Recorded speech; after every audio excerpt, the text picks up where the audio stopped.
بسم اللہ الرحمن الرحیم وما ارسلناک الا رحمتا للعالمین صدق اللہ العظیم۔ نبوت کے 5ویں سال کی بات چل رہی تھی کہ جب ظلم و زیادتی بہت زیادہ ہونے لگی اور مکہ کی زمین اہل ایمان پر تنگ کر دی گئی تو آپ صلی اللہ علیہ وسلم کی ہدایت پر صحابہ کرام کا ایک قافلہ حبش کی طرف روانہ ہوا۔ پیچھے سے مشرکین کی ایک جماعت پہنچی انہیں واپس لانے کے لیے، اور یہ بتلایا کہ ہمارے غلام بھاگ کر کے آ گئے۔ شاہ حبش نے ان کو بلوایا اور پوچھا تو ان لوگوں نے 3 سوالات رکھے۔ یہ جو کہتے ہیں کہ ہم غلام ہیں، کیا واقعی ہم ان کے غلام ہیں؟ آپ پوچھیں ان سے۔ دوسری بات، کیا ہم نے کوئی چوری کی ہے جس کے تاوان کے لیے ہم کو یہاں واپس لینے آئے ہیں، یا ہم نے کوئی قتل کیا ہے جس کے قصاص میں ہم کو یہ یہاں آپ کے پاس واپس لینے آئے ہیں؟ سوال کیا۔ سوال یہ بھی ایک جواب ہوتا ہے دشمن کو، مخالف کو۔ تو جب بادشاہ نے پھر ان سے پوچھا تو انہوں نے کہا نہیں، ایسا نہیں، انہوں نے دھرم تبدیل کر دیا، اپنا مذہب بدل دیا ہے۔ اب مذہب بدل دیا اس لیے تم ان کے پیچھے پڑ گئے۔ اس کے بعد مزید معلومات کی بادشاہ نے، نجاشی نے رضی اللہ تعالیٰ عنہ، اس وقت تک ایمان نہیں لائے تھے۔ پھر صحابہ کرام کو بلوایا اور گفتگو کرنے کے لیے، دین کے بارے میں بات بتانے کے لیے حضرت جعفر تیار کھڑے ہوئے۔ اسلام کے بارے میں، رسول اللہ صلی اللہ علیہ وسلم کی تعلیمات کے بارے میں ان کے سامنے رکھی۔ میں نے کہا تھا کہ آئندہ خطبہ کو وہ خطبہ جو شاہ حبش کے سامنے حضرت جعفر رضی اللہ تعالیٰ عنہ نے پیش کیا تھا وہ آپ کے سامنے پیش کروں گا۔ ہر جملہ ہم سوچیں اور اپنی زندگی کا جائزہ لیں کہ کون سا عظیم پیغام تھا رسول اللہ صلی اللہ علیہ وسلم کا، جس پیغام کو اس سلطان کے سامنے پیش کیا اور مکہ میں جگہ نہیں ملی، عرب کی کسی ریاست میں جگہ نہیں ملی مسلمانوں کو، لیکن اس سلطان اور حاکم کے سامنے پیش کیا۔ وہ حاکم متاثر ہوا اور آپ کو پوری طرح سے تحفظ اور پروٹوکول فراہم کیا۔ ہم اپنی زندگی کا جائزہ لیں کہ اس پیغام کے مطابق ہماری زندگی ہے، جو پیغام اللہ کے نبی کا ہے، اور وہاں سنایا اس پیغام کو، تو اس پیغام کو اپنی زندگی میں کتنا نافذ کیے ہوئے ہیں۔ حضرت جعفر تیار کہتے ہیں، ایھا الملک کنا قوما اہل جاہلیت، اے بادشاہ ہم جاہل قوم تھے، نعبد الاصنام ونأکل المیت، ہم بتوں کی پرستش کرتے تھے اور مردہ کھاتے تھے، ونأتی الفواحش، اور بے حیائی کے پاس آتے تھے، بے حیائی کے کام کرتے تھے۔ ہم لوگ بتوں کی پوجا نہیں کرتے، ماشاءاللہ مردہ بھی نہیں کھاتے ہیں۔ ونأتی الفواحش، اس میں سوچیں، کبھی نہ کبھی اس میں کوتاہی ہوتی ہے، خاص طور پر موبائل کا جو نظام ہے، اس میں تواتر کے ساتھ مختلف پیغامات آتے ہیں، اور اوپر اسکرین پہ کچھ نہ کچھ تصویریں آتی ہیں، کبھی پہاڑ، کبھی ندی نالے، کبھی عریاں خواتین کی تصویریں آتی ہیں۔ یہ بھی فواحش میں سے ایک ہے، فحش چیز ہے۔ حد المقدور کوشش کرنی چاہیے فحش باتوں سے بچنے کے لیے۔ نأتی الفواحش ونقطع الارحام، اور رشتے ناتوں کو ہم توڑتے تھے، کاٹتے تھے، رشتوں کو توڑتے تھے۔ ونسیء الجوار، اور پڑوسیوں کے ساتھ ہم برائی کرتے تھے، زیادتی کرتے تھے، ظلم کرتے تھے، ناانصافی، بد اخلاقی کرتے تھے۔ یأکل القوی منا الضعیف، ہم میں جو طاقتور ہوتا وہ کمزوروں کو کھا لیتا، کمزوروں کو دبا دیتا تھا۔ یہ خطبہ، یہ تقریر کر رہے ہیں کہاں؟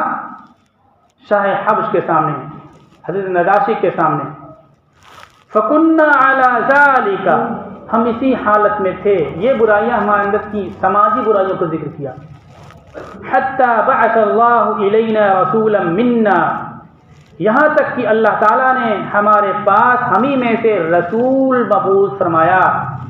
نعرف نسبہ وصدقہ وامانتہ، ہم اس کے نسب کو جانتے ہیں، اس کی سچائی کو جانتے ہیں، اس کی امانت داری کو جانتے ہیں، وعفافہ، اور اس کی پاک دامنی کو جانتے ہیں، لوگوں کی عزت آبرو کی حفاظت کرنے والا اور خود اپنے دامن حیات کو پاک و صاف رکھنے والا ہم جانتے ہیں۔ ایسا شخص فدعانا الی اللہ لنوحدہ ونعبدہ، تو انہوں نے ہم کو اللہ کی طرف بلایا کہ ہم ایک اللہ کو مانیں اور ایک اللہ کی پرستش کریں، وَنَخْلَعُ مَا كُنَّا نَحْنُ نَعْبُدُ، اور ان تمام چیزوں کو چھوڑ دیں۔ خلا یخلع، ڈسلوکیشن انگریزی میں آتا ہے، اکھاڑ دینا، جیسے پوری طرح سے اکھاڑ دیں، الگ ہو جائیں، چھوڑ دیں اس کو۔ ما كُنَّا نَعْبُدُ، جن چیزوں کو ہم پوجتے تھے سب کو چھوڑ دیں، بالکل اجڑ جائیں ان سے۔ وآباؤنا من دونہ، اور ہمارے باپ دادا جن چیزوں کی پرستش کرتے تھے ان کو چھوڑ دیں، اللہ کے علاوہ جن چیزوں کی پوجا کرتے تھے ہم ان کو پوری طرح سے چھوڑ دیں، ان سے بالکل ہٹ جائیں، اکھڑ جائیں۔ من الحجارۃ والاوثان، پتھروں سے اور بتوں سے، پتھروں کی چیزیں پوجا کرتے تھے، بتوں کو ہم پوجتے تھے، ہمارے باپ دادا پوجتے تھے، ان سب کو چھوڑ کر کے ایک اللہ کی عبادت کی انہوں نے دعوت دی۔ وَأَمَرْنَا بِصِدْقِ الْحَدِيثِ، اور انہوں نے ہم کو سچی بات بولنے کا حکم دیا کہ تم سچی بات ہمیشہ بولا کرو، جھوٹ مت بولا کرو۔ وَأَدَاءِ الْأَمَانَةِ، اور امانتوں کے ادا کرنے کا ہم کو حکم دیا۔ وَصِلَةِ الرَّحْمِ، اور رشتوں کو جوڑنے کا ہم کو حکم دیا۔ وحسن الجوار، اور پڑوسیوں کے ساتھ اچھا معاملہ کرنے کا ہم کو حکم دیا۔ والکف عن المحارم، اور حرام کاموں سے رکنے کا ہم کو حکم دیا۔ والدماء، اور خون بہانے سے، قتل و قتال سے ہم کو منع کیا، روکا۔ ونہانا عن الفواحش، اور بے حیائی کے کاموں سے، بے حیائی کی باتوں سے ہم کو روکا۔ وقول الزور، اور جھوٹ باتوں سے روکا۔ واکل مال الیتیم، اور یتیم کے مال سے ہم کو روکا۔ وقذف المحصنات، اور پاک دامن عورتوں پر الزام و تہمت لگانے سے ہم کو منع کیا۔ وَأَمَرْنَا أَن نَّعْبُدَ اللَّهَ وَحْدَهُ، اور ہم کو حکم دیا کہ ہم ایک اللہ کی پرستش کریں۔ وَلَا نُشْرِكَ بِهِ شَيْئًا، اللہ کے ساتھ کسی کو بھی شریک نہ کریں۔ فَصَدَّقْنَاهُ، تو ہم نے ان کی تصدیق کی، ان کو سچ مانا، سچ جانا۔ وآمنا به، اور ہم ان کا ایمان لے آئے۔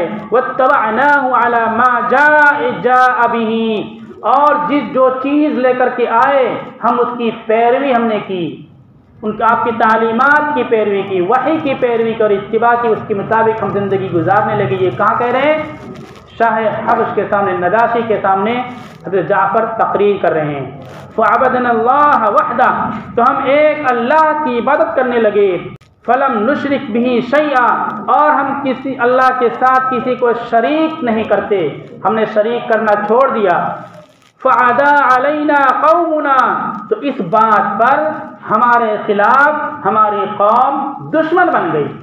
اس میں کسی کا ہم کیا نقصان ہے، لیکن ہماری قوم ہماری دشمن بن گئی۔ فعذبنا، تو انہوں نے ہم کو بہت سخت سزائیں دیں۔ وفتونا عن دیننا، اور ہمارے دین کے معاملے میں ہم کو بڑے فتنے میں مبتلا کر دیا، آزمائشوں میں مبتلا کر دیا۔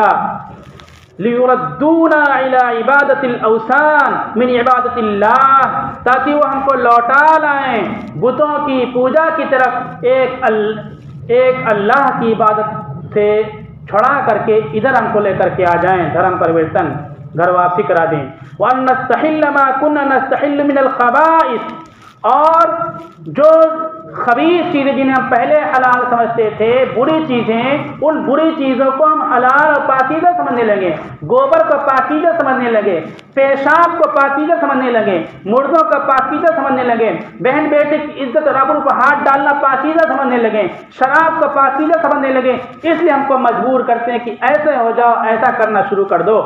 فلما ظلمونا، جب انہوں نے زیادہ ہم پر ظلم کیا، خرجنا الی بلدک، تو ہم تمہارے شہر کی طرف نکل کر کے آئے ہیں، وَاخْتَرْنَاكَ عَلَىٰ مَنْ سِوَاكَ، اور تمہارے علاوہ دوسرے لوگوں کو چھوڑا ہے، دوسرے ملکوں، دوسری ریاستوں، دوسری حکومتوں کو چھوڑ کر کے ہم آپ کے پاس آئے ہوئے ہیں، آپ کے ملک میں آئے ہوئے ہیں، وَرَغِبْنَا فِي جَوَارِكَ، اور ہم آپ کے پڑوس میں رغبت رکھتے ہیں، راغب اور مشتاق ہو کر کے شوق کے ساتھ ہم آئے ہیں کہ آپ کے آپ کو پناہ ملے گی، ظلم کا سلسلہ رکے گا۔ وَرَجَوْنَا أَلَّا نُظْلِمَ عِندَكَ أَيُّهَا الْمَلِكُ، اور ہم امید کرتے ہیں کہ آپ کے پاس ہمارے اوپر ظلم نہیں کیا جائے گا اے بادشاہ۔ یہ کس کی تقریر تھی؟ حضرت جعفر کی تقریر تھی، شاہ حبش کے سامنے کی تقریر تھی، سماجی لحاظ سے جو حالات ہیں، دعوت کے جو طریقے ہیں، ان طریقوں میں ایک بات یہ ہے کہ ہم سماجی لحاظ سے اسلام کی جو تعلیمات ہیں ان کو بڑی قوت کے ساتھ، بڑی سختی، شدت اور وسعت کفایت کے ساتھ پیش کریں۔ اس تقریر کے مطابق پوری ایک تحریک ہمارے ملک کے اندر چلتی ہے اپنے علماء کی طرف سے، وہ ہے قیام انسانیت، پانی پینے پلانے کے فائدے، مریضوں کی عیادت کے فائدے، پڑوسیوں کے حقوق، راستوں کو صاف کرنے کے فائدے اور درخت لگانے کے فائدے، ثواب، یہ سب چیزیں اس میں لٹریچر میں ہوتی ہیں۔ وہ لٹریچر بانٹے جاتے ہیں اور ہم کو بانٹنا چاہیے بڑے پیمانے پر۔ بچپن میں اس تحریک کا مقصد سمجھ میں نہیں آتا تھا۔ حضرت مولانا علی میاں رحمۃ اللہ علیہ نے شروع کیا، اس وقت مولانا بلال حسنی مقدس اللہ علیہ اس کو چلاتے ہیں۔